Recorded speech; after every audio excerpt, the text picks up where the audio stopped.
62세 여성 회장과 계약 결혼한 청년.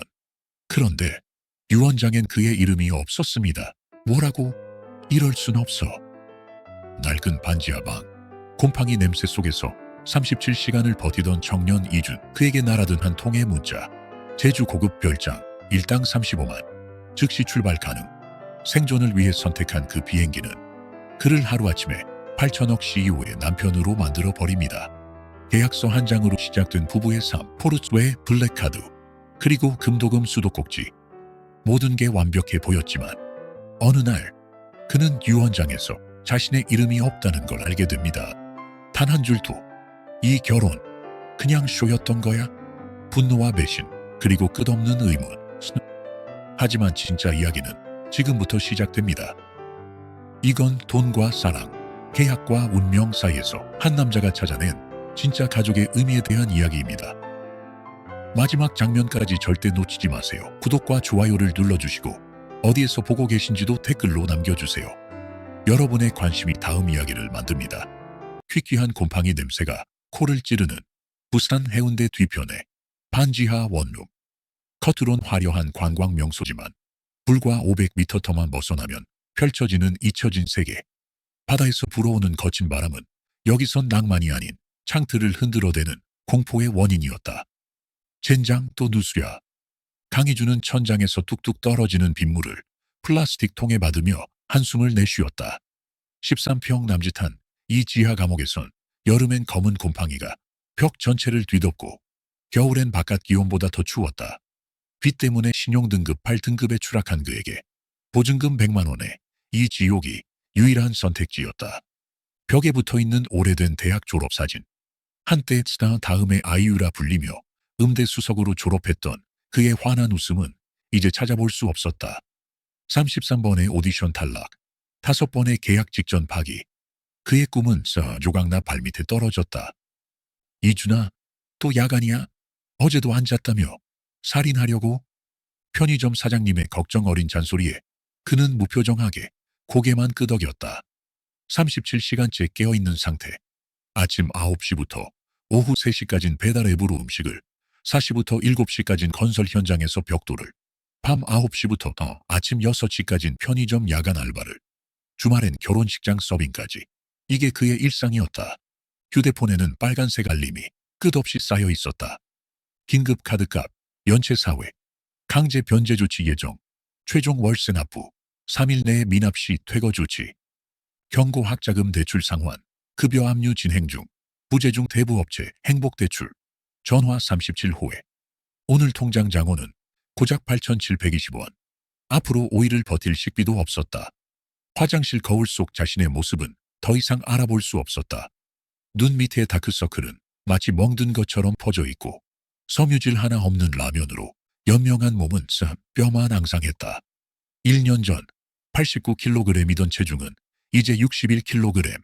그는 문자 그대로 녹아내리고 있었다. 약속할게.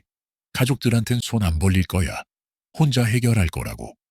취업난 시절 부모님이 노후자금 5천만 원을 꺼내 그의 학비를 대준 것이 평생의 죄책감이 되었다. 이제 암 투병 중인 어머니에게 더 이상의 부담을 줄 수 없었다. 어제도 어머니는 전화로 밥은 먹고 다니냐고 물었고 그는 당연하지라고 거짓말을 했다. 그에게 남은 것은 하나뿐이었다. 돈. 돈만 있으면 모든 게 끝나. 엄마도 살리고 이 빚도 갚고 돈이면 다 돼. 그가 매일 밤 자신에게 속삭이는 주문이었다. 그날 밤도 이주는 편의점 냉동고 앞에서 얼어붙은 손가락으로 성애를 긁어내며 생각했다. 어떻게 하면 빨리 돈을 벌 수 있을까? 그리고 마침내 그의 인생을 완전히 뒤바꿔 놓을 기회가 찾아왔다. 그의 휴대폰에 한 통의 문자가 도착했다. 긴급 제주도 고급 별장 배관공 구함. 일당 35만 원. 왕복 항공권 플러스 숙식 제공. 즉시 출발 가능자. 이주는 의심 없이 번호를 눌렀다. 그 선택이 얼마나 위험하고 동시에 운명적인 것인지 모른 채 새벽 3시 42분 부산의 어둠 속에서 강희준은 떨리는 손으로 방금 도착한 문자를 다시 읽었다. 직전까지 발가락이 얼어붙을 것 같은 편의점 냉동고 앞에서 야간 재고 정리를 하던 그는 스크린 속 숫자에 눈을 깜빡였다. 일당 35만 원. 그의 월급이 월 1,350만 원인데 하루 만에 3분의 1 이상을 번다고? 사기겠지. 아니면 장기 밀매. 이주는 머리를 흔들었다. 하지만 지쳐있는 그의 뇌는 차가운 현실 계산을 시작했다. 내일 카드값 65만 원 연체되면 법적 조치, 월세 58만 원도 미납 상태. 이거 진짜면? 손가락이 망설임 없이 화면을 탭했다. 신호음이 3번 울리고 놀랍게도 세련된 여성의 목소리가 응답했다. 안녕하세요. 제주바이오팜 비서실입니다. 제주바이오팜? 그 유명한 기업. 네. 내일 아침 첫 비행기로 오시면 됩니다. 기사가 공항에서 대기하고 있을 거예요. 여권 지참 필수입니다. 이주는 망설임 없이 편의점 사장에게 가족 급병을 핑계로 갑작스런 휴직을 통보했다. 그리고 몇 시간 후 평생 한 번도 타보지 못했던 비행기를 타고 제주도로 향했다. 공항에서 그를 맞이한 것은 검은색 벤츠 S클래스와 정중한 자세로 인사하는 기사였다. 차량 내부는 가죽 특유의 고급스러운 향기가 가득했다. 이건 뭐지? 내가 무슨 영화에 나오는 거야? 차는 관광지가 아닌 구좌급 외곽 깊숙한 곳으로 향했다. 도로가 점점 좁아지고 주변은 울창한 숲으로 변해갔다. 이준의 불안감이 고조되었다. 여기서 죽으면 아무도 못 찾겠는데. 그때 숲이 갑자기 열리며 눈앞에 펼쳐진 광경에 이준은 숨을 들이켰다. 5,000평 대지 위에 우뚝 선 따뜻한 현대식 퓨전 저택. 유리와 한옥기와의 조화가 이루는 건축미는 마치 영화 세트장 같았다. 정원에는 형형색색의 꽃과 수백 년 된 소나무들이 어우러져 있었고 저 멀리 수영장 너머로는 푸른 제주 바다가 펼쳐져 있었다. 차에서 내린 이주는 저택 앞에 서 있는 한 여성을 발견했다. 60대로 보이지만 기품 있는 분위기와 단정한 차림새, 화려한 장신구 하나 없이도 압도적인 존재감을 발산하고 있었다. 강희준 씨, 먼 길 오느라 수고하셨어요. 저는 이 집의 주인 최연서입니다. 최연서, 대한민국 농업혁명의 선구자, 포춘지 선정 아시아 50대, 영향력 있는 여성 사업가, 제주 바이오팜의 창업자이자 회장, 추정자산 8천억. 이주는 그녀의 이름을 여러 번 들어본 적이 있었다. 안녕하세요. 배관 수리 때문에 왔습니다. 이주는 어색하게 인사했다. 최 회장은 친절하게 그를 저택 안으로 안내했다. 내부는 더욱 놀라웠다. 천장 높이가 7m는 되어 보이는 거실, 유리 벽면 너머로 보이는 제주바다, 세계 각국의 예술품들이 벽면을 장식하고 있었다. 그중 한 작품 앞에서 이주는 발걸음을 멈췄다. 피카소의 게르니카 목제품이에요. 마음에 드나요? 이주는 고개를 끄덕였다. 대학 시절 음악과 미술 수업에서 이 작품을 공부했었다. 최 회장은 그를 정원으로 안내했다. 파이프 몇 개를 교체하고 온실 난방 시스템을 점검하는 일. 대학 시절 아르바이트로 건설 현장에서 일했던 이준에게는 간단한 작업이었다. 정말 빠르시네요. 대부분 전문가들보다 솜씨가 좋아요. 해가 지기 시작할 무렵 이준은 모든 작업을 완료했다.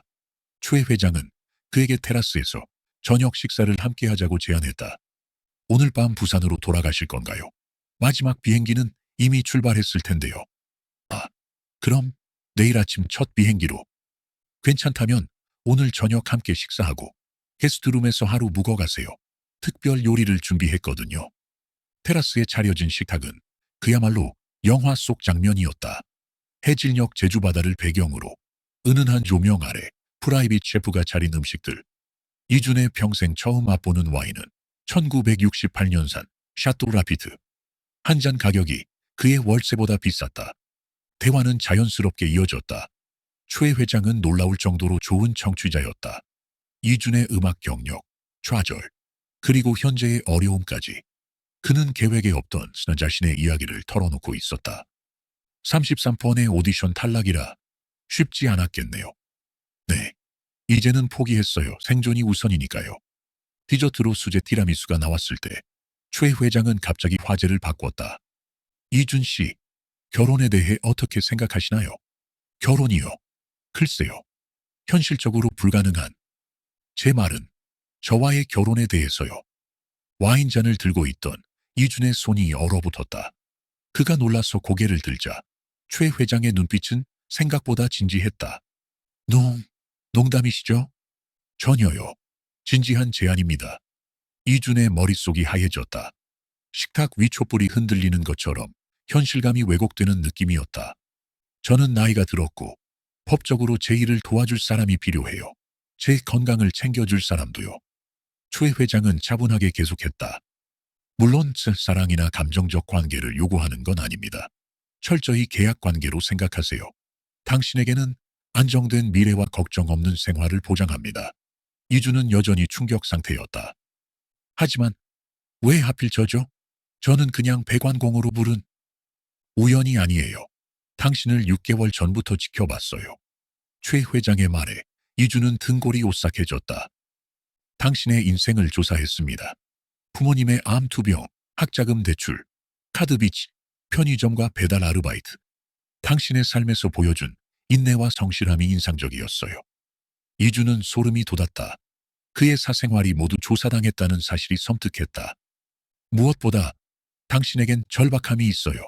제가 찾던 바로 그 품질이죠. 최 회장은 와인을 한 모금 마시고 계속했다. 물론 대가는 충분합니다. 이 저택에서의 생활, 모든 경제적 지원, 그리고 그녀는 의미심장한 미소를 지었다. 내 제국의 일부가 될 기회예요. 달빛이 비치는 테라스에서 이준의 머릿속에는 단 하나의 생각이 맴돌았다. 이것이 다 악마의 유혹이라면 나는 이미 넘어가고 있다. 제주의 밤하늘은 별이 쏟아질 듯 아름다웠다. 8천만 원짜리 이태리 침대에 누운 이주는 창밖으로 보이는 바다와 달빛을 바라보며 뒤척였다. 고급 실크 시트 위에서도 그의 몸은 땀으로 젖어 있었다. 이건 미친 짓이야. 누가 들으면 웃겨 죽을 거야. 29세 가난한 청년과 62세 여성 억만장자의 계약 결혼. 이건 소설이나 영화에서나 가능한 일이었다. 그런데 지금 그 영화의 주인공이 바로 자신이라니. 이주는 스마트폰을 들어 최연서 회장에 대한 기사를 다시 검색했다. 수백 개의 기사가 쏟아져 나왔다. 최연서 회장, 농업혁신으로 아시아 억만장자, 랭킹 28위 등극, 제주 바이오팜 주가 52주 최고가, 최연서 회장 자산 8천억 추정, 최연서 회장 이혼 후 20년째 독신, 후계자 없다, 업계 촉각. 특히 마지막 기사에 이준의 시선이 멈췄다. 가슴이 두근거렸다. 후계자, 상속자, 8천억. 그의 머릿속에서는 냉혹한 계산기가 작동하기 시작했다. 최 회장의 나이 62세. 한국 여성 평균 수명 86세. 남은 기대 수명은 24년. 하지만 고령 임원들의 과로로 인한 사망 사례를 고려하면 이런 생각을 하는 내가 괴물인가? 잠시 양심의 가책이 찾아왔지만 곧 현실적인 생각들이 그를 덮쳤다. 스마트폰 화면에 부산의 반지하 원룸 사진이 떠올랐다.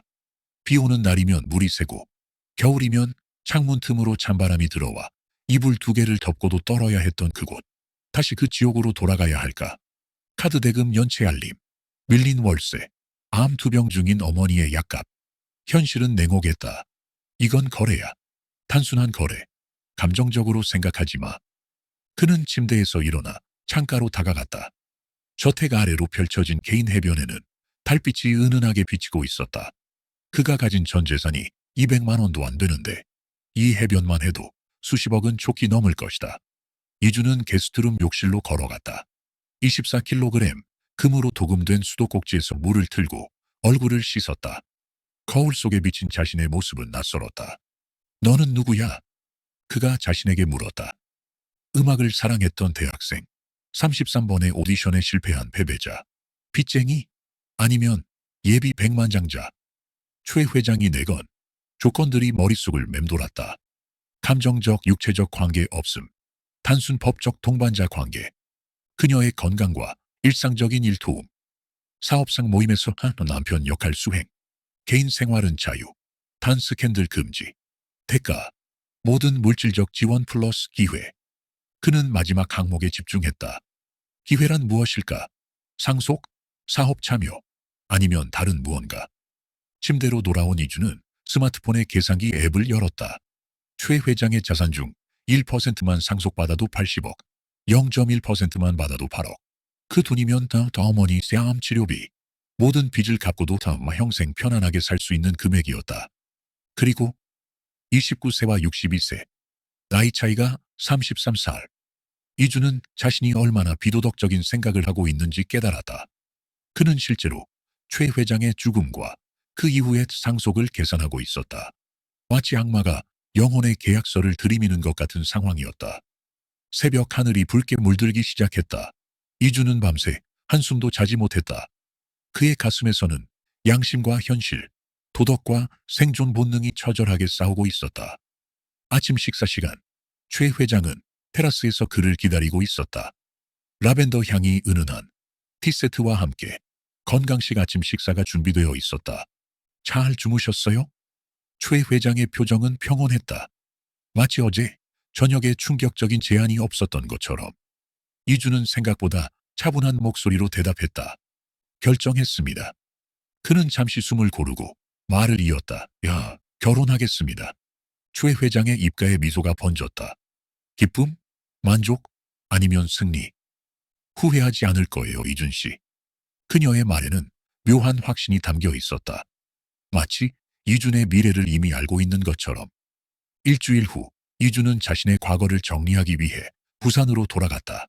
그의 손에는 최 회장이 건넬 검은색 카드가 들려 있었다. 한도 제한 없는 프리미엄 카드였다. 반지하 원룸 열쇠를 집주인에게 반납하며 그는 처음으로 실감이 났다. 이것은 꿈이 아니라 현실이었다. 편의점 알바를 그만두며 사장님은 궁금해했다. 갑자기 무슨 일이야? 좋은 데 취직했어? 이주는 애매한 미소를 지으며 대답했다. 네, 좋은 기회가 생겼어요. 제주도로 가게 됐습니다. 밀린 월세와 공과금을 모두 정산하고 카드 빚도 일시불로 상환했다. 빚쟁이들의 독촉 전화도 이제 더 이상 오지 않았다. 대학 시절 친구들에게는 창업 기회가 생겨서 제주도로 간다고만 말했다. 결혼에 대해서는 한마디도 언급하지 않았다. 누가 믿겠는가? 29세 무일푼 청년이 재산 8천억의 여성 CEO와 결혼한다고. 방 한 구석에 놓인 오래된 기타를 바라보며 이주는 한함시 망설였다. 음악에 대한 꿈, 열정, 과거의 자아. 가져갈까? 결국 그는 기타를 그대로 두고 떠났다. 과거의 흔적은 여기 남겨두는 게 좋겠다고 생각했다. 공항으로 향하는 택시 안에서 이주는 창밖으로 익숙한 부산의 풍경을 바라보았다. 29년을 살아온 이 도시를 떠나 전혀 새로운 삶으로 향하는 길. 스마트폰이 울렸다. 어머니였다. 이준아, 정말 제주도로 가는 거니? 무슨 일인데 그렇게 갑자기? 이주는 목소리를 가다듬었다. 걱정 마세요, 엄마. 정말 좋은 기회예요. 곧 좋은 소식 들려드릴게요. 그래, 건강만 챙기고 엄마는 요새 치료가 잘 되고 있으니 걱정 말고. 이준의 눈에 눈물이 맺혔다. 통화를 마친 후 그는 조회 회장에게 문자를 보냈다. 제 어머니 암 치료비를 지원해 주실 수 있을까요? 즉시 답장이 왔다. 이미 서울대병원 미피병실로 예약 변경했어요. 내일부터 최고 의료진이 담당할 거예요. 이주는 깊은 숨을 내쉬었다. 그의 영혼을 팔아넘긴 대가는 이미 지불되기 시작했다. 이것이 옳은 선택인지는 알 수 없었지만 이제 돌이킬 수는 없었다. 제주행 비행기에 오르며 그는 마지막으로 생각했다. 이건 계약이야. 감정은 배제하고 철저히 비즈니스처럼 생각해야 해. 하지만 인생은 종종 계획대로 흘러가지 않는 법이다. 그리고 이준의 인생은 이제 막 시작된 전례 없는 모험의 서막이었다. 제주도 동쪽 해안가의 절벽 위에서 바람은 신부의 드레스를 살짝 흔들고 있었다. 결혼식이라고 부르기엔 너무 조용하고 간소했다. 화려한 꽃장식도 축하 음악도 하객도 없었다. 오직 3명의 증인만이 지켜보는 가운데 29세 강희준과 62세 최연서는 법적 부부가 되었다. 두 분의 결혼이 합법적으로 성립되었음을 선언합니다. 변호사의 건조한 목소리가 바닷소리에 섞여 사라졌다. 이주는 자신이 방금 무슨 일을 했는지 실감이 나지 않았다. 최 회장은 미소를 지으며 그의 손을 잡았다. 그녀의 손은 따뜻했지만 이준의 손은 얼음장처럼 차가웠다. 증인들의 표정은 미묘했다. 비서 김영희는 뭔가 말하려다 입을 다물었고 변호사 박진호는 냉정한 표정 뒤에 의문을 감추고 있었다. 저택관리인 오경수는 살짝 눈을 흘기며 이준을 관찰했다. 그들 모두 똑같은 생각을 하고 있었다. 젊은 놈이 노인 재산 노리는 골드디거군. 이준은 그들의 시선이 가시처럼 느껴졌다. 하지만 그는 이미 스스로를 속이기로 결심했다. 이건 단지 계약일 뿐 감정이 들어갈 자리는 없었다. 간소한 축하 식사 후 변호사가 결혼 증명서를 건넸다. 이제 그는 공식적으로 제주 바이오팜 창업자의 배우자였다. 한국 농업계의 철의 여인과 쓸모없는 음대 졸업생의 결합. 작년 이맘때 누군가 이런 미래를 예언했다면 이주는 비웃었을 것이다. 예식이 끝나고 모두가 떠난 후 최 회장은 이준을 서재로 불렀다. 월넛 목재로 꾸며진 고급스러운 방. 벽에는 세계 각국의 지도와 수많은 책들이 꽂혀 있었다. 자, 이제 우리는 법적으로 부부입니다. 최 회장은 책상 앞에 앉으며 말했다. 이준은 소파에 조심스레 앉았다. 하지만 우리 둘 다 알다시피 이건 특별한 성격의 결혼이죠. 그녀는 책상 서랍에서 계약서처럼 보이는 서류를 꺼냈다. 이건 법적 효력은 없어요. 하지만 우리의 관계를 명확히 하기 위한 내부 약정이라고 생각하세요. 서류에는 세부 조항들이 빼곡히 적혀 있었다. 각자의 생활 영역 존중, 2층 동쪽 윙은 이준의 전용 공간, 매주 월요일 아침 정기 미팅, 일정 및 안건 논의, 외부 행사 시 부부로서의 공개 활동, 특히 비즈니스 파트너 앞에서 개인 생활 보장, 단, 스캔들 엄격 금지, 의료 및 건강 관련 상호 지원, 재정적 지원 세부 사항, 카드, 차량, 생활비 등. 마지막 조항에 이준의 시선이 멈췄다. 상속 및 재산권 관련 사항은 별도 계약에 따름. 별도 계약이요? 네, 그건 나중에 논의하죠. 당신이 어떤 사람인지 더 알게 된 후에. 최 회장의 대답은 냉정했다. 이준은 고개를 끄덕였다. 당연한 얘기였다. 아무리 미친 억만장자라도 처음 만난 젊은이에게 모든 재산을 맡길 리는 없었다. 이제 당신 공간을 보여드릴게요. 최 회장은 이준을 2층 동쪽으로 안내했다. 주 침실에서부터 가장 멀리 떨어진 독립된 공간이었다. 넓은 침실, 개인 서재, 음악실, 작은 거실이 있는 미니 스위트룸이었다. 음악실도 준비했어요. 당신이 음악을 했다고 들었으니까. 방 안에는 야마하 그랜드 피아노, 고급 기타 컬렉션, 최신 음향 시스템이 갖춰져 있었다. 이주는 숨을 들이켰다. 이 방 하나에 들어간 비용이 그의 평생 월급보다 많을 것이다. 감사합니다. 그리고 이건 당신 전용 입구예요. 원하면 저를 만나지 않고도 출입할 수 있어요. 복도 끝에는 별도의 계단과 출입구가 있었다. 마치 호텔의 BP, 전용 출입구 같았다. 최 회장은 그의 프라이버시를 완벽하게 보장하려는 듯했다. 결혼 일주일 후, 이주는 여전히 현실감을 찾지 못하고 있었다. 매일 아침 눈을 뜰 때마다 천장의 샹들리에를 보며 이것이 꿈이 아닌지 확인해야 했다. 최 회장은 바쁜 일정으로 자주 집을 비웠다. 서울, 도쿄, 베이징, 싱가포르. 그녀의 비즈니스는 국경을 넘나들었고 이주는 넓은 저택에 혼자 남겨지곤 했다. 어느 날 아침, 최 회장은 그에게 검은 봉투를 건넸다. 이건 당신 카드예요. 한도는 없어요. 필요한 건 뭐든 구매하세요. 이주는 블랙카드를 받아들었다. VVIP 전용, 연회비만 5천만 원이 넘는 카드였다. 손가락이 떨렸다. 그리고 차고 열쇠도 드릴게요. 당신 전용 차가 있어요. 차고에는 새 포르쉐 파나메라가 기다리고 있었다. 시가 2억이 넘는 차였다. 이주는 운전 면허는 있었지만 차를 소유해 본 적은 없었다. 뒷자리에 앉아보는 것조차 처음이었다. 괜찮아요? 너무 과한가요? 더 작은 차가 편하다면? 아닙니다. 감사합니다. 실제로 이주는 이 모든 상황이 압도적이었다. 지난달까지 버스비 아끼려고 걸어 다녔던 사람이 이제는 슈퍼카를 타고 다닌다니. 그날 오후, 이주는 포르쉐를 타고 제주 해안도로를 달렸다. 뚜렷한 목적지도 없이 그저 바람을 느끼기 위해. 창문을 열자마자 향기가 차 안으로 밀려들었다. 내가 꿈꾸던 삶이야. 최소한 물질적으로는. 해변 카페에 차를 세우고 그는 커피 한 잔을 주문했다. 옆 테이블에 앉은 젊은 커플이 행복하게 웃고 있었다. 그들의 모습을 보며 이주는 문득 깨달았다. 내가 가진 건 물질적인 안정뿐이야. 정서적으로는 텅 비어 있어. 휴대폰에 메시지가 왔다. 최 회장이었다. 내일 저녁 서울 파트너와 중요한 미팅이 있어요. 당신도 참석해줬으면 해요. 정장 준비해두도록 할게요. 이주는 네, 알겠습니다. 라고 답장하며 한숨을 내쉬었다. 이제 그의 역할 연기가 시작되는 것이다. 행복한 신혼 남편 역할. 저택으로 돌아오는 길. 그는 자신의 선택을 되돌아보았다. 물질적 안정을 위해 자유와 청춘을 거래한 계약. 황금으로 만든 세 장이 결국은 세 장일 뿐이라는 사실. 집에 도착하자 집사가 관리하는 저택의 정원사들이 분주히 일하고 있었다. 그들은 이준을 보자 공손히 인사했다. 회장님의 남편분이시죠? 환영합니다. 그 말을 들으며 이준은 문득 자신의 정체성이 혼란스러워지는 것을 느꼈다. 그는 이제 누구인가? 강기준? 최연서의 남편? 아니면 그저 계약된 동반자? 저택 2층 자신의 공간으로 돌아와 이준은 창밖으로 제주의 푸른 바다를 바라보았다. 물질적으로는 모든 것을 가졌지만 이상하게도 그의 마음속에는 이전보다 더 큰 공허함이 자리 잡고 있었다. 이게 정말 내가 원하던 삶일까?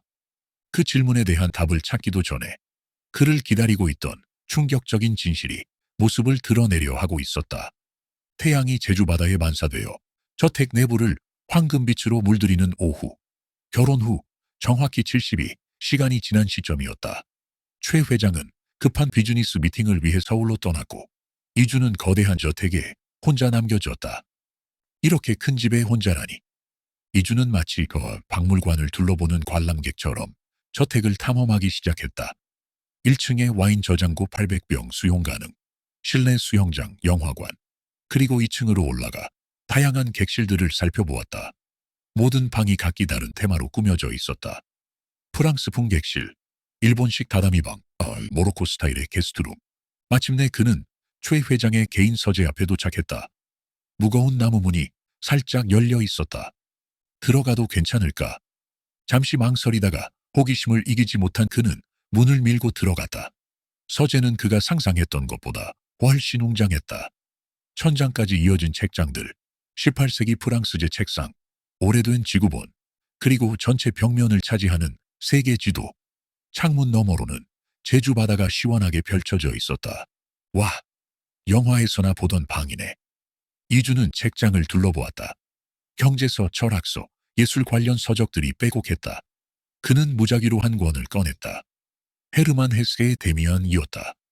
책을 펼치자 그 안에 스턴트 크림색 서류 봉투가 미끄러져 떨어졌다. 이게 뭐지? 봉투 앞면에는 최연서의 필체로 최종 유언장 2022년 12월 개정이라고 적혀 있었다. 이준의 심장이 빠르게 뛰기 시작했다. 그는 주변을 살폈다. 아무도 없었다. 하인들은 모두 더 1층에 있을 시간이었다. 떨리는 손으로 봉투를 열고 내용물을 꺼냈다. 최연소의 최종 유언 및 재산 처분 계획서, 공증인의 도장이 찍힌 공식 문서였다. 이주는 숨을 깊게 들이마시고 읽기 시작했다. 페이지를 넘기며 그의 표정은 점점 어두워졌다. 눈앞이 흐려지고 귀에서는 윙윙거리는 소리가 들리기 시작했다. 유언장에는 최 회장의 모든 재산 처분 계획이 상세히 적혀 있었다.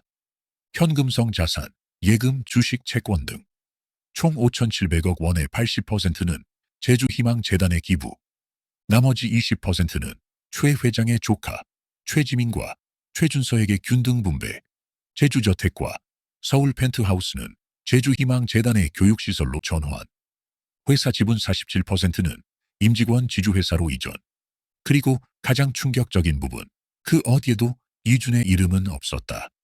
한 글자도. 이럴 수가. 이준의 온몸이 얼어붙었다. 심장이 빠르게 뛰는 소리가 귓가에 울렸다. 이것이 현실인지 악몽인지 구분할 수 없었다. 날 속였어. 완전히. 결혼은 그저 쇼였던 거야. 내가 얻을 것은 아무것도 없어. 분노와 배신감, 수치심이 그를 덮쳤다. 이주는 손에 땀이 배어나는 것을 느꼈다. 온몸이 떨렸다. 대체 왜 날 결혼까지 시켜놓고 이럴까? 머릿속에 수많은 의문이 폭풍처럼 몰아쳤다. 그는 애써 이성을 되찾으려 노력했다. 마지막 페이지를 넘기자 서명 날짜가 보였다. 2022년 12월. 그와 결혼하기 전에 있었다. 혹시 새 유언장이 있을지도 몰라. 잠시 희망이 솟았지만 곧 냉정한 현실이 그를 덮쳤다. 아니야. 네가 뭐라고 8천억을 물려받을 자격이 있어. 그냥 이용당한 거야. 이주는 서류를 원래대로 봉투에 넣고 책 사이에 다시 끼워 넣었다. 그리고 소파에 털썩 주저앉았다. 머릿속은 혼란스러웠다. 자신이 왜 이 결혼을 선택했는지 돌이켜보았다. 솔직히 그 역시 순수하지 않았다. 최 회장의 재산을 노린 것은 사실이었다. 하지만 이렇게 철저히 배제될 줄은 몰랐다. 내가 어떻게 해야 하지? 가능한 선택지들이 머릿속을 스쳤다. 이혼? 협박, 아듀 변호사 고용. 아니면 그냥 현실을 받아들이고 최 회장이 살아있는 동안만이라도 호의를 누리는 것. 몇 시간 동안 괴로운 생각 속에 잠겨있던 이주는 마침내 결정을 내렸다. 최 회장에게 직접 물어보기로 한 것이다. 그가 원한 것은 설명이었다. 왜 그녀가 이런 짓을 했는지에 대한 이유. 다음 날 저녁, 최 회장이 서울 출장에서 돌아왔을 때 이주는 현관에서 그녀를 기다리고 있었다. 평소와 달리 미소도 없이. 연서 씨, 이야기 좀 할 수 있을까요? 최 회장은 여행 가방을 집세게 건네며 고개를 끄덕였다. 물론이죠. 서재에서 이야기할까요? 이주는 그녀를 따라 서재로 들어갔다. 바로 어제 유 원장을 발견했던 그 방이었다. 문이 닫히자 그는 더 이상 참을 수 없었다. 어제 서재에서 우연히 유 원장을 봤습니다. 최 회장의 표정이 순간 굳었다가 놀랍게도 금방 평정을 되찾았다. 마치 이 상황을 예상이라도 했던 것처럼. 아, 그래요. 언젠가는 알게 될 거라고 생각했어요. 그녀의 침착한 반응에 이주는 더욱 당황했다. 제 이름이 그 어디에도 없더군요. 이준의 목소리는 감정을 억누르느라 떨렸다. 맞아요. 그건 결혼 전에 작성한 유 원장이니까요. 최 회장의 대답은 담담했다. 마치 날씨 이야기를 하듯. 그럼 왜 저와 결혼했습니까? 무슨 목적이었죠? 저를 이용하려던 건가요? 이주는 더 이상 감정을 숨기지 못했다. 목소리에 분노가 묻어났다. 최 회장은 잠시 침묵했다. 그녀의 눈에는 이준이 읽을 수 없는 감정이 스쳐 지나갔다. 슬픔? 연민? 아니면 계산? 이준 씨, 당신이 여기 온 첫날 기억나요? 제가 특별한 이유가 있다고 했죠. 네. 그 이유를 아직 말할 때가 아니에요. 이준은 참을 수 없었다. 언제가 말할 때죠? 당신이 죽고 나서? 그때는 너무 늦잖아요. 최 회장은 손을 들어 그를 진정시켰다. 이준 씨, 제가 약속할게요. 당신을 속이려는 의도는 전혀 없었어요. 조금만 기다려주세요. 모든 것에는 이유가 있어요. 그녀의 목소리에는 분명 진심이 담겨 있었다. 하지만 배신감에 사로잡힌 이준에게는 그 어떤 말도 들리지 않았다. 얼마나 기다려야 하죠? 그리고 대체 뭘 기다리는 건데요? 때가 되면 알게 될 거예요. 지금은 그저 저를 믿어주세요. 믿음? 이준은 쓴웃음을 지었다. 지금 이 상황에서 믿음을 요구한다니. 그날 이후 이준은 최 회장을 의도적으로 피하기 시작했다. 함께하는 식사 자리를 거부했고 그녀가 집에 있을 때는 자신의 방에만 틀어박혔다. 그는 차를 몰고 제주 곳곳을 돌아다니며 시간을 보냈다. 이 화려한 감옥은 이제 더욱 답답하게 느껴졌다. 넓은 저택이지만 그 벽은 점점 좁아져 그를 압박하는 듯했다. 밤마다 이주는 선택의 기로에 서 있었다. 떠날 것인가? 남을 것인가? 그가 돌아갈 곳은 없었다. 부산의 원룸은 이미 계약 해지했고 모든 직장도 그만둔 상태였다. 게다가 어머니의 치료비는 최 회장이 지원하고 있었다. 내가 이 황금 감옥에 갇혀버린 걸까? 창밖으로 제주의 밤바다를 바라보며 이주는 자신의 미래가 점점 불투명해지는 것을 느꼈다. 그리고 최 회장의 특별한 이유가 무엇인지 그 진실에 점점 더 두려움을 느끼기 시작했다. 제주도의 밤바람은 차가웠다. 11월의 바다는 검은 비단처럼 넓게 펼쳐져 있었고 달빛만이 그 어둠을 가르며 반짝이는 길을 만들고 있었다. 이주는 저택에서 500m 떨어진 프라이빗 비치에 홀로 앉아 있었다. 결혼 후 3주차. 그의 일상은 완전히 달라져 있었다. 낮에는 고급 포르쉐를 몰고 제주 곳곳을 표류하듯 돌아다녔다. 성산일출봉, 우도, 한라산 중턱, 관광객들 사이에 섞여 혼자만의 시간을 보냈다. 그러다 해가 지면 이 해변으로 돌아와 밤늦도록 앉아 있곤 했다. 눈앞에는 수억짜리 저택이 있었지만 그곳은 더 이상 집이라는 느낌이 들지 않았다. 내가 여기서 뭐 하는 거지? 저 여자는 날 뭐로 생각하는 거야? 난 이 게임에서 어떤 역할일까? 끝없는 질문들이 그의 머릿속을 채웠다. 처음 이 결혼을 선택했을 때는 단순했다. 돈과 안정감을 위한 거래.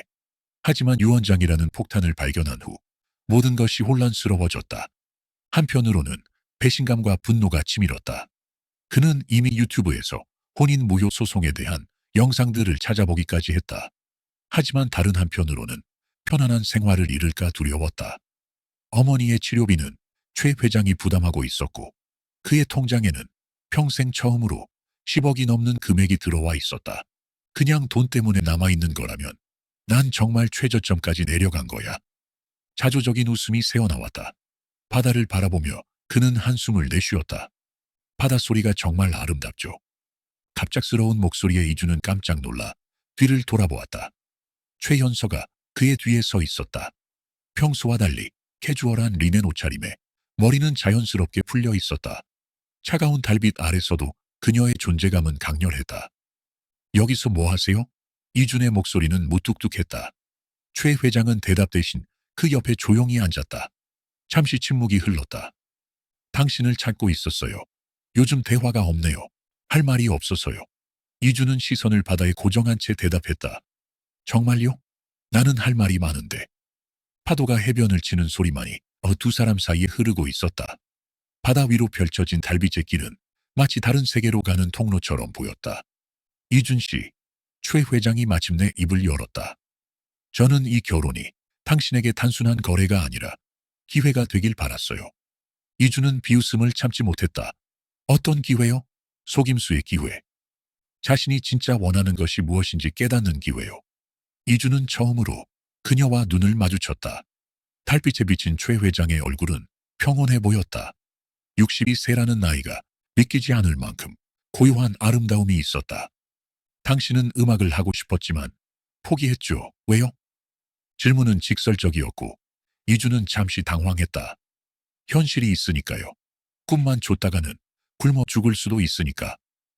돈이 있다면 다시 도전하겠어요. 아마도요.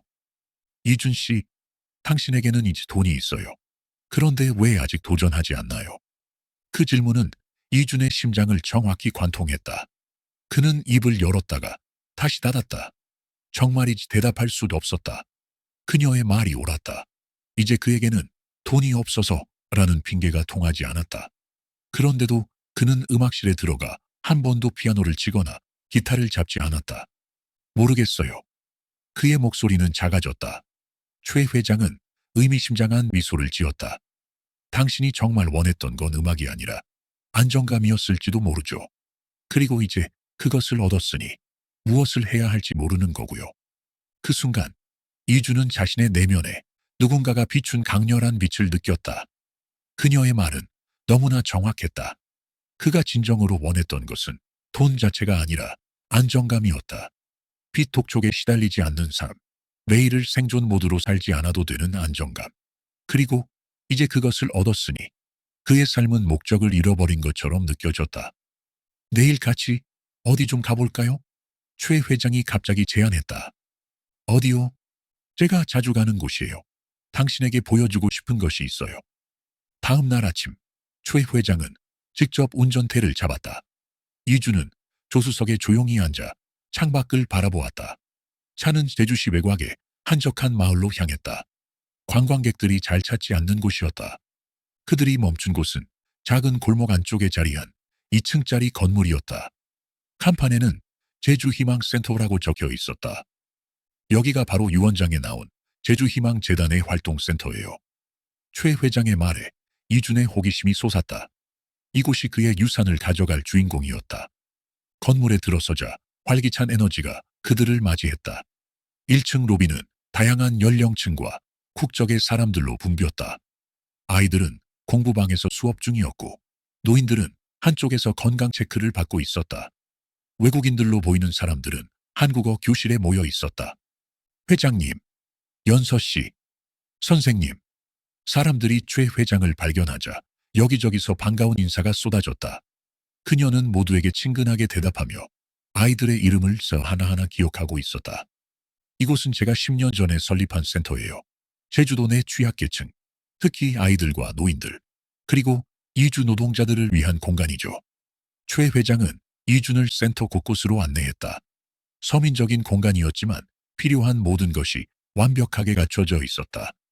회장님, 오늘은 누구랑 오셨어요? 50대로 보이는 직원이 다가와 물었다. 아, 소개할게요. 이분은 제 남편 강기준 씨예요. 남편이라는 단어가 처음으로 이준의 귀에 현실감 있게 들렸다. 그는 어색하게 고개를 숙여 인사했다. 그들은 1층의 어린이 교육 공간, 노인 건강관리실, 식당을 둘러보았다. 2층에는 청년과 이주 노동자들을 위한 직업훈련실, 상담실, 그리고 작은 도서관이 있었다. 우리는 여기서 무료 교육 프로그램을 제공하고 의료 서비스도 지원해요. 특히 이주 노동자들을 위한 한국어 교실과 법률 상담도 운영하고 있죠. 이주는 놀라움의 말을 잇지 못했다. 표면적으론 차분하게 보였던 초회 회장이 이곳에서는 완전히 다른 사람으로 변해 있었다. 그녀의 눈은 열정으로 빛났고 목소리에는 에너지가 넘쳤다. 어느 순간 한 직원이 그들에게 다가왔다. 연서 회장님, 이번 주 장학금 전달식은 어떻게 할까요? 20명 선발이 완료되었습니다. 평소처럼 진행해요. 아, 그리고 이번엔 이준 씨도 함께 할 거예요. 이준은 놀라 고개를 들었다. 네?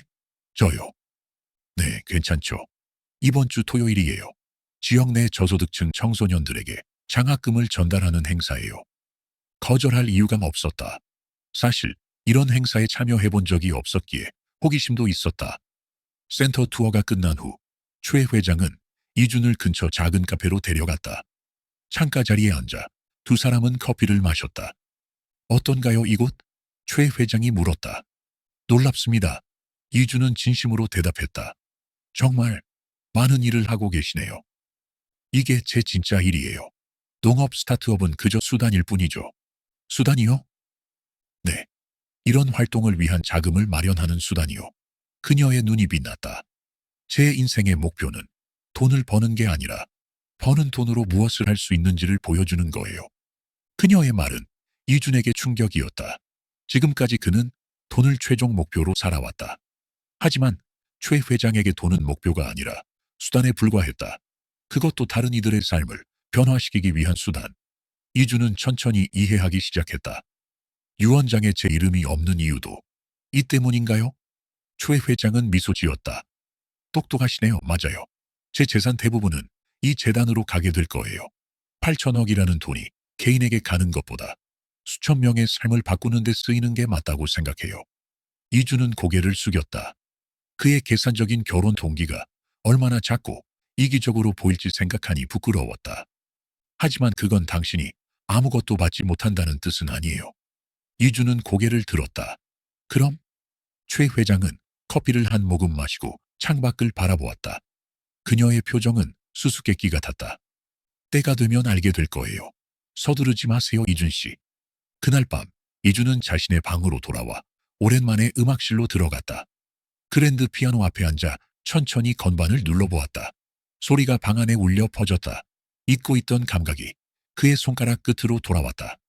그는 처음으로 자신이 무엇을 위해 음악을 했는지 생각했다.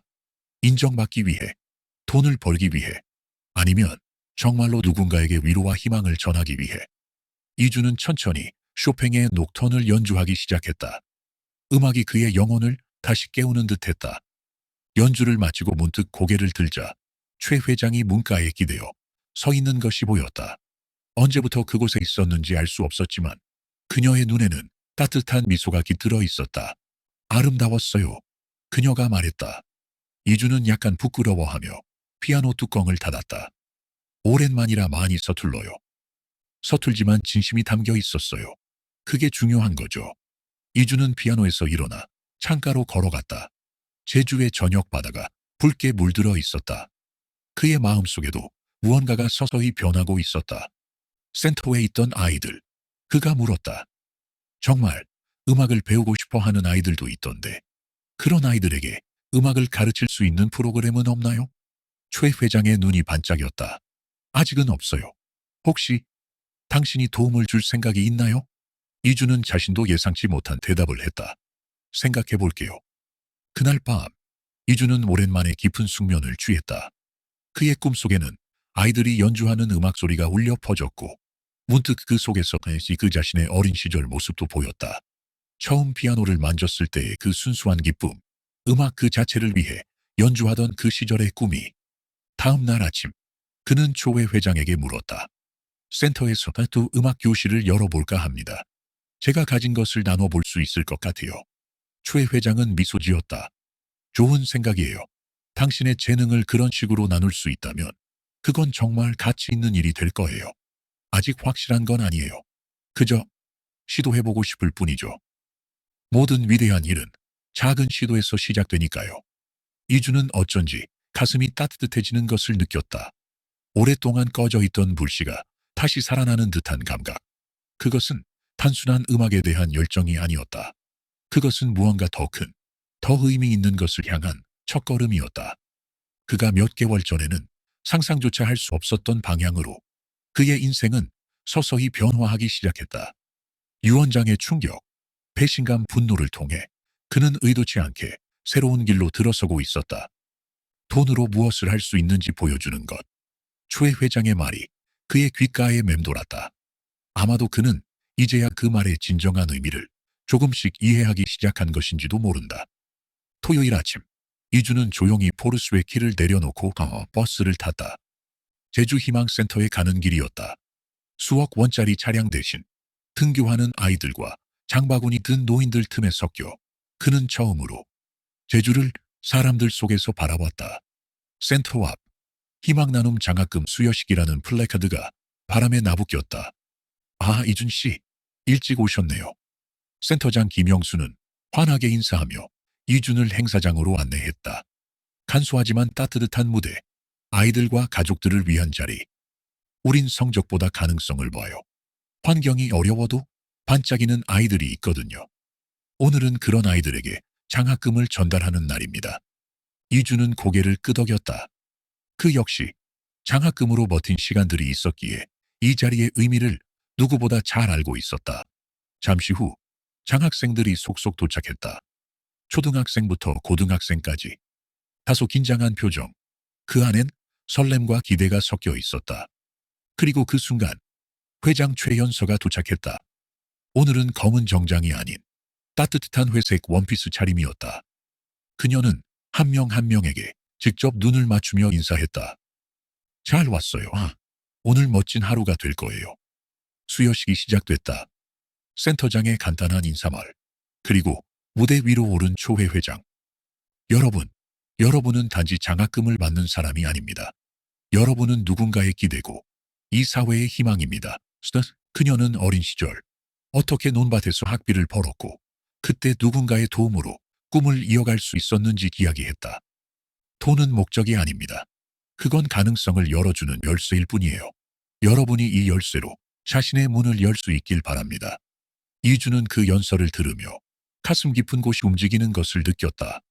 돈은 도구일 뿐이다. 문제는 그걸 어디에 쓰느냐다. 학생 한 명 한 명이 무대로 올라왔다. 최 회장은 손을 잡아주고 짧은 이야기를 나눴다. 민지야, 그림 정말 좋아한다고 들었어. 그 열정 잊지 마. 태호야, 축구도 공부도 열심히 한다며. 네가 자랑스러워. 그녀는 모든 아이들의 이름과 사연을 알고 있었다. 그 정성과 관심이 아이들의 눈빛을 바꿔놨다. 그리고 센터장이 이준에게 다가와 부탁했다. 선생님, 혹시 마지막에 축하 연주 가능하실까요? 원래 연주자가 못 오게 됐어요. 이준은 망설였다. 하지만 곧 고개를 끄덕였다. 무대 한켠, 낡은 업라이트 피아노. 그 앞에 앉아 그는 천천히 가락을 올렸다. 드뷔시의 달빛. 피아노 선율이 흐르자 강당은 고요해졌다. 서툴 수 있었지만 그 속엔 진심이 담겨 있었다. 연주가 끝나고 뜨거운 박수가 터졌다. 학생 하나가 다가왔다. 선생님, 저도 피아노 배우고 싶어요. 근데 집엔 피아노가 없어요. 여기 센터에도 있어. 학교 끝나고 와서 연습해. 그 말에 아이의 눈이 반짝였다. 그날 저녁 이주는 저택으로 돌아가는 차 안에서 말했다. 센터에서 음악 교실을 열어볼까 합니다. 제가 가르칠 수 있을 것 같아요. 초회 회장은 미소 지었다. 정말 멋진 생각이에요. 당신은 이제 누군가에게 꿈이 될 수 있는 사람이 됐네요. 그녀는 초록색 정원 장갑을 꺼내 건넸다. 이제 씨앗을 심을 시간이죠. 센터 음악교실이 시작된 지 한 달. 이주는 매주 화요일과 금요일 센터의 피아노 앞에 앉아 아이들에게 기본적인 음계부터 알려주고 있었다. 가르치는 건 처음이었다. 하지만 아이들의 반응은 놀라울 정도로 뜨거웠다. 선생님, 이건요? 이 곡 들려주세요. 다음엔 언제 와요? 낡은 손가락이지만 그 위에서 흐르는 선율은 아이들의 귀를 열고 마음을 흔들었다. 아이 중엔 유독 음악에 반응이 빠른 소녀가 있었다. 이름은 선아윤, 초등학교 5학년. 아버지는 실직, 어머니는 병원에 입원 중이었다. 집에선 아무 소리도 안 들리는데 여기선 뭔가 따뜻해요. 그 말에 이주는 말없이 고개를 끄덕였다. 음악은 그에게도 같은 의미였다. 세상과 자신 사이에 놓인 유일한 다리. 하루는 수업이 끝나고 센터장이 다가와 말했다. 회장님이 요즘 더 자주 웃어요. 당신 덕분인 것 같아요. 이주는 의아했다. 그녀는 예전처럼 조용하고 차분했다. 하지만 센터에서 마주칠 때면 그의 말에 미소 짓는 일이 잦아졌다. 저녁, 이주는 저택으로 돌아오다 정원에 앉아있는 최 회장을 발견했다. 그녀는 손수 화단을 정리하고 있었다. 도와드릴까요? 이준의 말에 그녀는 고개를 들고 한 박자 늦게 웃었다. 흙 묻는 거 싫어할 줄 알았어요. 아니요. 어릴 땐 시골에서 고추 땄어요. 그녀는 장갑을 벗으며 그를 위해 자리를 내주었다. 두 사람은 나란히 앉아 흙을 만지고 씨앗을 심었다. 밤이 깊고 바람이 불었다. 요즘 당신이 달라졌어요. 그녀가 먼저 입을 열었다. 센터에서 많은 걸 느꼈어요. 여기 있기 전엔 나 자신도 잃고 있었던 것 같아요. 무언가를 줄 수 있다는 감각. 그게 인간을 다시 살게 만들어요. 그녀의 말은 진심이었다. 이주는 조심스럽게 물었다. 처음 저를 선택한 진짜 이유. 이젠 들을 수 있을까요? 그녀는 한참을 침묵하다 작은 목소리로 입을 열었다. 나에겐 시간이 많지 않아요. 그 말에 이준의 가슴이 철렁 내려앉았다. 병원에서 담도암 3기 진단을 받았어요. 수술은 불가능하고 지금은 항암 중이에요. 이준은 말을 잃었다. 그래서 결혼을 선택한 거예요. 가짜라도 가족을 갖고 싶었어요. 모든 걸 이룬 인생인데 누구에게도 작별 인사를 남길 수 없다는 게 너무 공허했거든요. 그녀는 눈물을 보이지 않았다. 대신 그늘 없는 표정으로 하늘을 바라봤다. 처음엔 계약이었지만 당신이 내 삶에 들어오면서 뭔가가 변하기 시작했어요. 이주는 그녀의 손을 잡았다. 그 손은 뒤어 여전히 따뜻했다. 하지만 그 온기 너머로 조용한 두려움이 전해졌다. 내가 도울게요. 당신이 혼자가 아니란 걸 알게 해줄게요. 그 말에 최연수는 처음으로 아무 말 없이 이준의 어깨에 기대왔다. 그 밤 두 사람 사이엔 계약서보다 더 깊은 무언가가 조용히 자리 잡기 시작했다. 가을비가 내리던 날 이준은 새벽 5시에 눈을 떴다. 왠지 모르게 가슴이 답답했다. 그는 저택을 천천히 돌아보다 서재불이 켜진 것을 발견했다. 그 안엔 최연서가 있었다. 책상에 앉은 채 한 손으론 머리를 짚고 다른 손으론 복부를 감싸 안은 모습. 괜찮으세요? 그녀는 대답 대신 입술을 깨물었다. 이주는 다가가 손을 댔다. 이마는 뜨겁고 얼굴은 창백했다. 병원 가야 합니다. 지금 당장. 그녀는 고개를 저었다. 괜찮아요? 약 먹으면. 아니요. 지금 이건 절대 괜찮은 게 아니에요. 그는 곧장 그녀를 업고 자신의 차로 향했다. 이런 순간 수억짜리 포르쉐는 그저 바퀴 달린 철덩이에 불과했다. 응급실. 담당 의사는 간단히 상황을 정리했다. 항암 부작용입니다. 구토, 고열, 위장출혈 전조 증상도 보이네요. 정맥 주사로 수분과 진통제 투여했습니다. 이주는 의자에 주저앉았다. 병원 조명이 밝게 그녀의 창백한 얼굴을 비추고 있었다. 그는 한참을 그 자리에서 움직이지 못했다. 손을 꽉 쥔 채 스스로를 다그쳤다. 왜 몰랐지? 왜 눈치채지 못했지? 매일 옆에 있었으면서. 최 회장이 잠든 사이 의사가 조용히 다가와 말을 건넸다. 혹시 보호자시죠? 예, 남편입니다. 환자분 몇 차례 치료를 거부하셨어요. 간호일지도 보면 중요한 약도 일부러 빼먹은 것 같고요. 삶의 의지가 조금 약해 보입니다. 그 말은 이준의 가슴을 조용히 찔렀다. 그녀는 이미 마음을 접고 있었던 건가? 그는 병실 한쪽에 앉아 조용히 그녀를 바라봤다. 호흡기 소리, 심박기 소리, 그리고 창밖의 빗소리. 그 세 가지가 교차하며 그의 내면을 적셨다. 연서 씨, 당신은 그렇게 혼자 사는 게 익숙한 사람이군요. 모든 걸 혼자 견디고, 혼자 감당하고. 그는 그녀의 손을 꼭 잡았다. 하지만 이젠 나도 있잖아요. 그날 밤, 이주는 병실 바닥에서 쪽잠을 잤다. 누군가를 위해 잠을 설친 건 정말 오랜만이었다. 다음 날 새벽, 그녀가 천천히 눈을 떴다. 왜 여기에? 집에 가면 또 혼자 아플까 봐요. 최 회장은 멍하니 그를 바라봤다. 그리고 이불을 꼭 잡은 채 낮게 말했다. 무섭더라고요. 혼자서 죽는다는 게. 그 말에 이주는 목구멍이 뜨거워지는 걸 느꼈다. 안 그럴 거예요. 혼자 두지 않을 거예요. 병원에서 돌아온 뒤 그는 자신이 할 수 있는 모든 걸 시작했다. 식단 조절표를 만들고 약 복용 시간을 정리하고 하루에 3번 그녀의 상태를 기록했다. 센터 일도 줄였고 그녀가 가는 병원엔 늘 동행했다. 어느 날 그녀가 말했다. 당신 덕분에 다시 살아있는 느낌이에요. 처음엔 계약이었지만 지금은. 말을 잇지 못한 그녀를 대신해 이준이 말했다.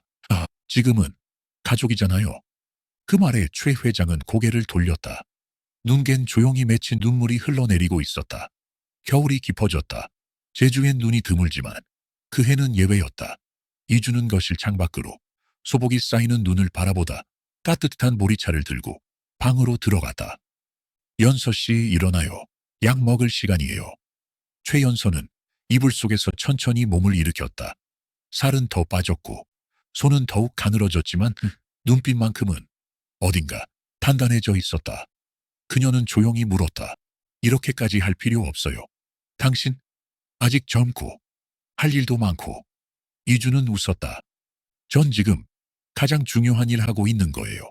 누군가를 지키는 일. 그 말에 그녀는 아무 말 없이 차를 마셨다.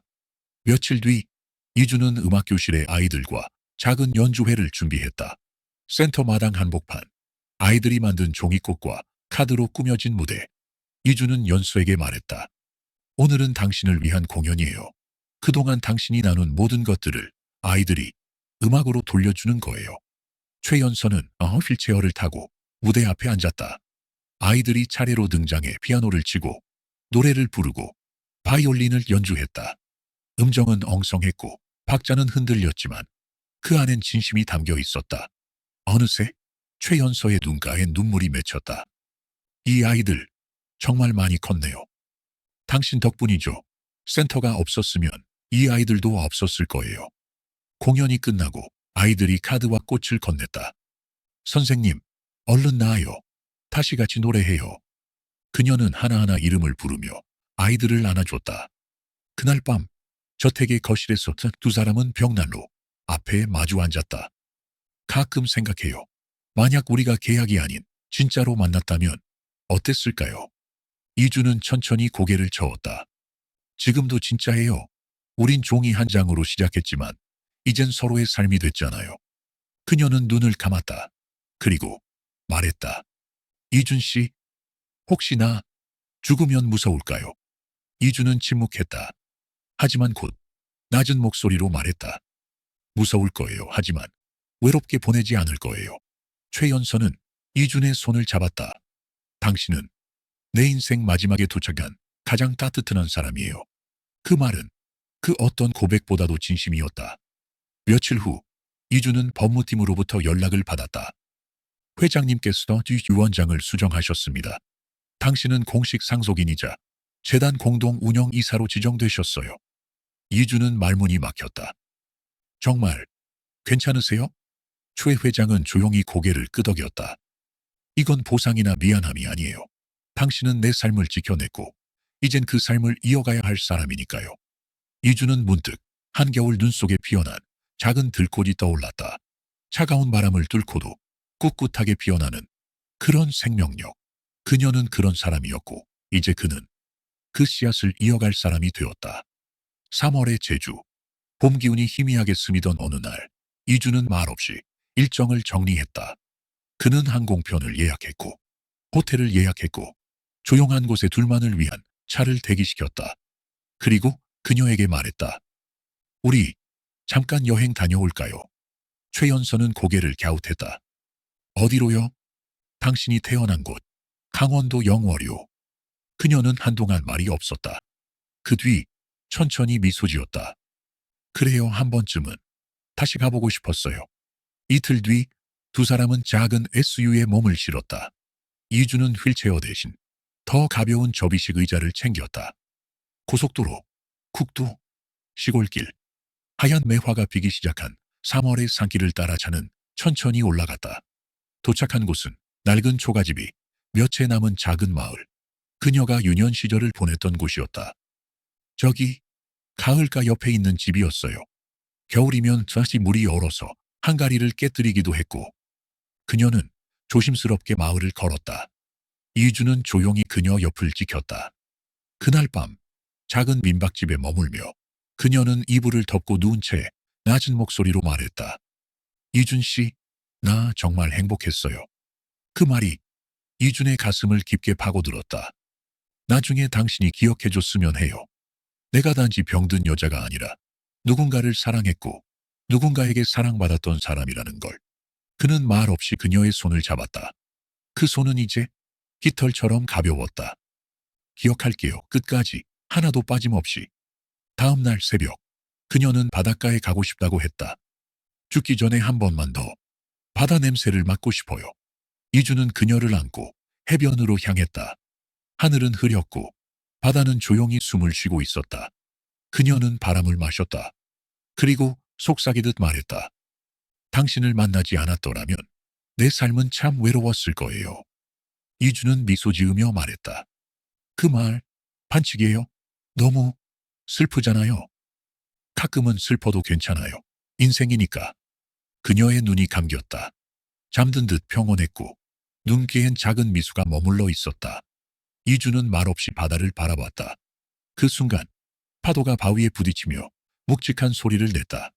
그건 작별의 소리였다. 그녀는 그날 밤 조용히 세상을 떠났다. 이주는 오래도록 그녀의 손을 잡은 채 입술을 떼지 못했다. 연서 씨, 당신은 나에게 세상이었어요. 장례식은 가장 조용하고 단정하게 치러졌다. 조문객은 많지 않았다. 그녀의 뜻이었다. 화려한 건 싫어요. 소박하게 조용히. 그게 나다운 거예요. 이주는 마지막까지 그녀의 곁을 지켰다. 유골함을 안고 제주로 돌아오던 날 그는 하늘을 올려다보며 낮게 말했다. 잘 다녀오세요, 연서 씨. 이제 제 몫은 제가 이어갈게요. 시간이 흘렀다. 이주는 여전히 저택에 살고 있었다. 하지만 그 공간은 더 이상 그녀의 집이 아니었다. 이제는 두 사람의 추억이 스며든 곳, 그리고 수많은 아이들의 웃음소리가 울려 퍼지는 작은 기적의 봉어지가 되었다. 센터는 최연서 희망재단으로 확대되었다. 음악교실은 정규 프로그램이 되었고 청소년 장학금, 노인 돌봄, 이주민 교육 프로그램도 늘어났다. 그는 더 이상 유령처럼 살지 않았다. 정해진 시간에 일어나고 정해진 아이들에게 수업을 하고 정해진 사람들과 커피를 마시며 이야기했다. 그리고 저녁이면 저택 뒤뜰에서 그녀가 남긴 화단에 물을 주었다. 하루는 센터 아이 하나가 물었다. 선생님, 연서 회장님은 어떤 분이셨어요? 이주는 한참을 생각한 뒤 조용히 대답했다. 아주 단단한 사람이었어. 그리고 아주 따뜻한 사람이었지. 아이의 눈이 동그랗게 커졌다. 그럼 선생님도 그래요. 이주는 웃었다. 그리고 고개를 끄덕였다. 노력 중이야. 그 사람이 나에게 했던 것처럼. 해질 무렵 이주는 피아노 앞에 앉았다. 오늘은 혼자 연주를 하고 싶었다. 그는 건반 위에 손을 올리고 한 음, 천천히 멜로디를 쌓아갔다. 쇼팽도 드뷔시도 아니었다. 그저 그녀와 함께한 계절들을 떠올리며 직접 만든 곡이었다. 음악은 방 안을 채웠고 그의 마음도 따라 흘렀다. 연주는 끝났다. 하지만 마음은 여전히 울리고 있었다. 그는 창밖을 바라봤다. 저 멀리 바다 위로 노을이 지고 있었다. 붉고 따뜻하고 조금은 슬픈 빛깔. 그 빛 속에 그녀가 서 있는 것만 같았다. 이주는 혼잣말처럼 속삭였다. 연서 씨, 잘 있죠? 그리고 고개를 끄덕이며 다시 피아노에 손을 얹었다. 이야기는 끝났지만 삶은 계속 연주되어야 하니까. 진짜 성공이란 무엇일까요? 단순히 많이 가지는 것, 아니면 의미 있게 나누는 것. 여러분의 삶에서 진정한 가치는 무엇입니까? 밤하늘의 별들이 그의 질문에 반짝이는 것 같았다. 각자의 답을 찾아가는 여정. 그것이 삶이라는 것을 이주는 이제 알고 있었다. 이 이야기가 여러분의 마음에 무언가를 남겼다면 구독과 좋아요로 함께 이 여정을 이어가 주세요. 그리고 기억하세요. 때로는 우리 인생의 가장 큰 전환점이 가장 예상치 못한 순간에 찾아온다는 것을.